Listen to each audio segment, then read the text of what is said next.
Hi, welcome to Planetary Calendar's Astro Portraits. I'm Lahni DeAmicis, one of the calendar's astrologers. Our subject this week is Sara Bareilles, the singer, songwriter, performer, stage actress, most notably in the play Waitress, which very much is right there in her chart. Now, she's born December 7th, 1979, a Friday, Venus's Day, which is perfectly appropriate for her because she has Capricorn rising with Venus right above the rising in Capricorn. So Venus is well spoken for there. It's interesting that it's Capricorn rising. This is a very hard-working position. Venus there means hard-working in the arts. Now, it's up in what we call the Gogolon spot. It's clockwise from the ascendant. So it means it's very expressive. And Venus in Capricorn, even though it's not considered one of the classic dignities, is actually a quite strong position. And the reason is that Saturn is exalted in Libra, the sign of Venus's rulership. So Venus in Capricorn means that there's a very strong connection to kind of the generational line. She also has a very highly elevated Saturn, who controls that rising, in Virgo, and she has a small stellium in Virgo. Saturn, Jupiter, Mars, the North Node, and the part of fortune all in the 9th house. And most notably, Saturn trines the rising in Capricorn. So it massively supports it. And Jupiter trines the Venus from Virgo. So earth sign to earth sign. So this is someone, and then Mars in Virgo too, a great love of details. This is someone who's a perfectionist. She very much focuses on the details. When she worked on her art, when she works on that, which she considers her philosophy, her voice in the outer world, she's very precise about how she's doing it. And if you ever listen to her music, she is a tremendously skillful musician and songwriter. Tremendously skillful. Her attention to detail is fantastic. Now, she has her moon in Leo. And there you see this love of performing. And it's above the horizon. In fact, almost all of the major planets are above the horizon. In fact, all of them are. The only thing below the horizon are the asteroids. Pallas Athena, Ceres, Vesta, and the planetoid Chiron are below the horizon. So her feminine side, those fine sensors are all kind of hidden away, but she lives her life out in the open. You see this a lot of times with singers. Singers, many times, their whole chart's above the horizon. They're out there in the world for everyone to see. You know, you sometimes wonder, do they actually have an inner life? I'm sure they do, or maybe they have a lot of opportunity to develop in that area because there's no planets down there. Everything is out in the open. The moon in Leo, of course, loves to perform. The Jupiter highly elevated with the Saturn means she's very comfortable being out there in the world. She has Pluto up in the 10th house, which is very good for anyone who wants to be in mass media. What's interesting is that she has the midheaven in the 11th house conjunct Uranus and Mercury in Scorpio. And if you listen to her music, I mean, a lot of it is about power. It's about power in relationships. It's about her reclaiming her power. And Mercury in Uranus is about changing up the basic idea of who has power in a relationship, which is very interesting. In fact, one of her songs, Armor, is all about the armor that women have and have developed in dealing with men through the generations. I mean, the king of anything is all about taking back her power in a relationship. And that's that Mercury, Uranus in the 11th house. The 11th house is where things get changed up in society as a whole. What's also very interesting here, though, is that the 11th house is a commercial house.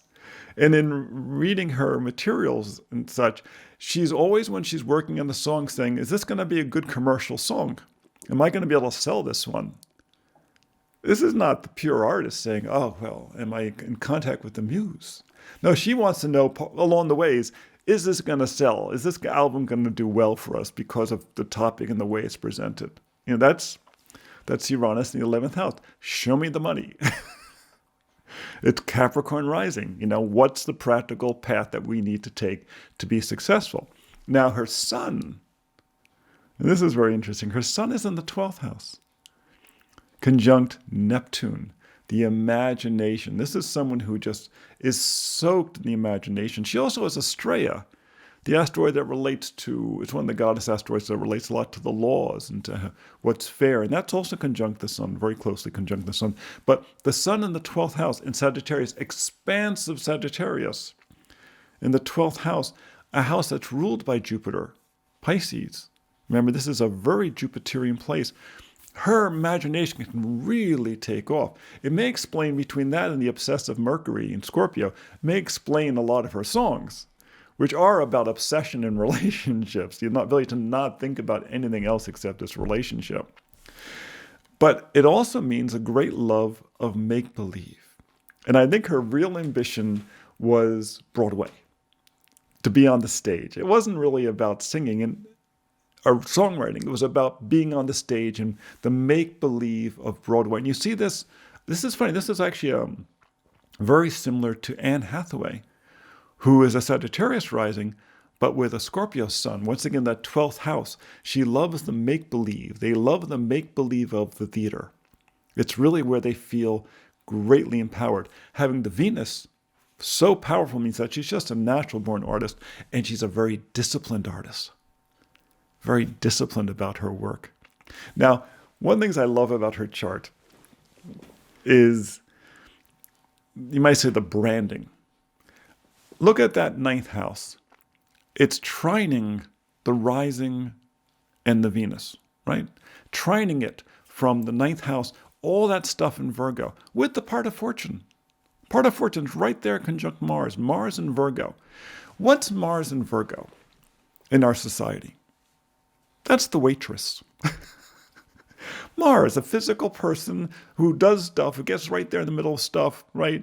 In Virgo, the sign of service, right?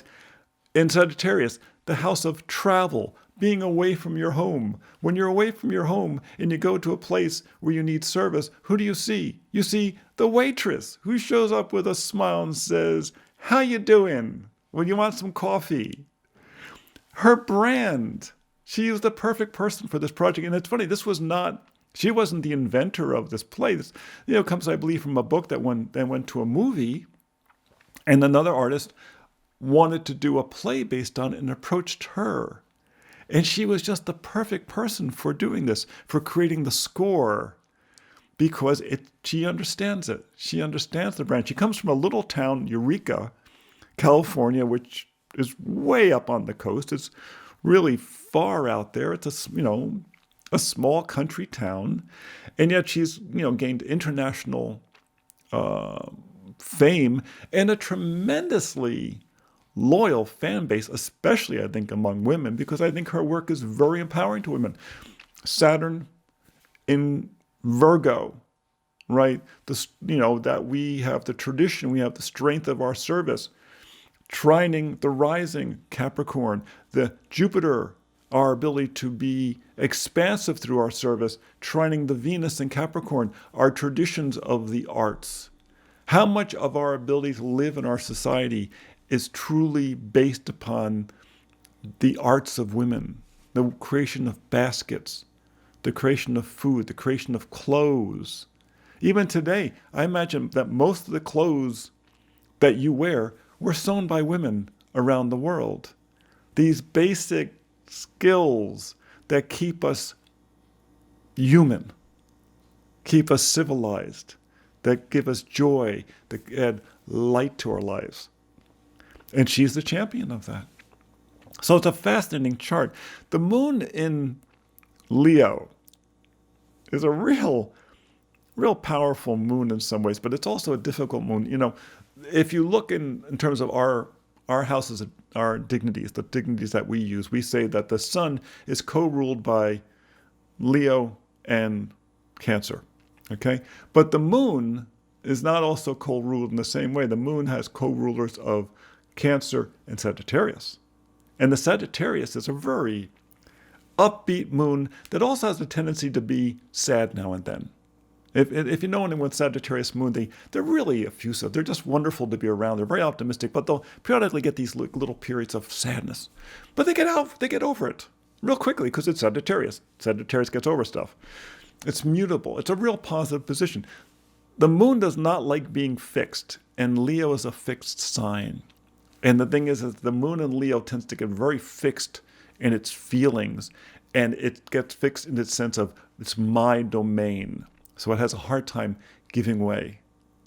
It's in the 8th house in her chart, the house of collective use of power. Now, the tumultuous romantic history that she has had in her life has contributed greatly to subjects for her songs. And I don't think she would be as successful if she had more, mutable moon.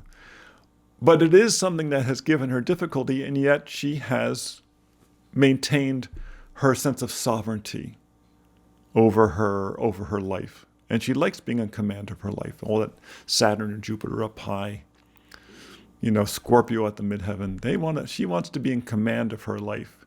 And fortunately, she's able to be. So that's Sara Bareilles, a very talented singer, songwriter, actor, and in many ways a social activist for women. I hope you enjoyed it. Remember to come on Tuesdays to our YouTube channel and see our portraits. Come on Fridays to see our weekly forecasts.